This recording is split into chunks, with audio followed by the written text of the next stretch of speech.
ओम नमो भगवते वासुदेवाय नमः। माताएं एवं बहनों, दोस्तों और साथियों, आपको भक्ति गाथा 1.7 में हार्दिक स्वागत है।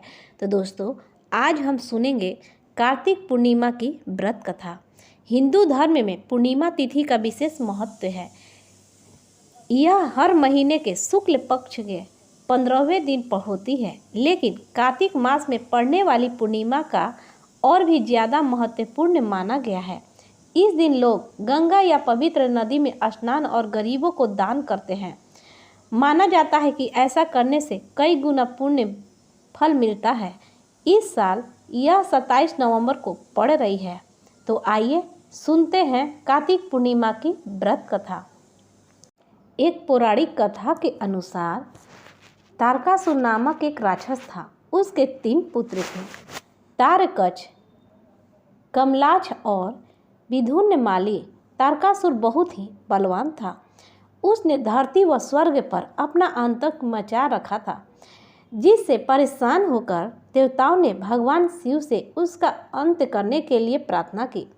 उनकी प्रार्थना सुनकर भगवान शिव ने तारकासुर का वध किया। इससे देवता बड़े प्रसन्न हुए।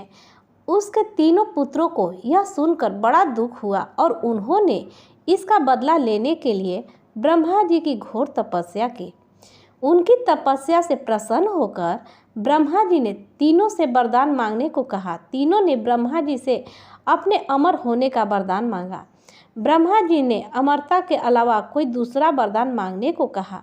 इसके बाद उन तीनों ने कुछ देर तक इस पर बहुत ही विचार किया और फिर ब्रह्मा जी से कहा, आप 3 अलग अलग नगरों का निर्माण करें, जिसमें सभी बैठकर पूरी पृथ्वी और आकाश में घूम सके।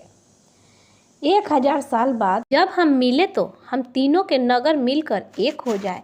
जो देवता तीनों नगरों को एक ही बार से नष्ट करने की क्षमता रखता हो, वही हमारी मृत्यु का कारण बने। उन सब की नज़र में यह एक असंभव कार्य था। उन्हें यह वरदान ब्रह्मा जी के निर्देश अनुसार मैदानों ने उनके लिए 3 नगरों की स्थापना की। तारकच के लिए सोने का, कमला के लिए चांदी का और विधुन्नमली के लिए लोहे का नगर बनाया गया। तीनों ने मिलकर तीनों लोकों पर अपना अधिकार जमा लिया। इंद्र देवता इन तीनों राक्षसों से बहुत भयभीत हुए और भगवान शंकर के शरण में गए। इंद्र की बात सुनकर भगवान शिव ने इन दानवों का नाश करने के लिए एक दिव्य रथ निर्माण किया। इस दिव्य रथ के हर एक चीज देवताओं से बनाई गई थी। चंद्रमा और सूर्य से पहिए बने, इंद्र, वरुण, यम और कुबेर रथ के 4 घोड़े बने, हिमालय धनुष बने और शेष नाग प्रत्यंचा बने। भगवान शिव खुद बाण बने और बाण की नोक अग्निदेव स्वयं बने। इस दिव्य रथ पर भगवान शिव स्वयं सवार हुए। देवताओं से बने इस रथ और तीनों भाइयों के बीच भयंकर युद्ध हुआ। युद्ध करते समय प्रभु लीला से एक ऐसा समय आया जब तीनों रथ एक ही सीधे में आ गए। जैसे ही ये तीनों रथ एक सीध में आए, उसी समय भगवान शिव ने अपने बाढ़ छोड़े और तीनों का नाश कर दिया। इसी वध के बाद भगवान शिव को त्रिपुरारी कहा जाने लगा था। तो प्रेम से बोलिए ओम नमो भगवते वासुदेवाय नमः।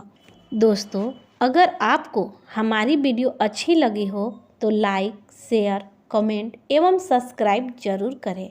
धन्यवाद।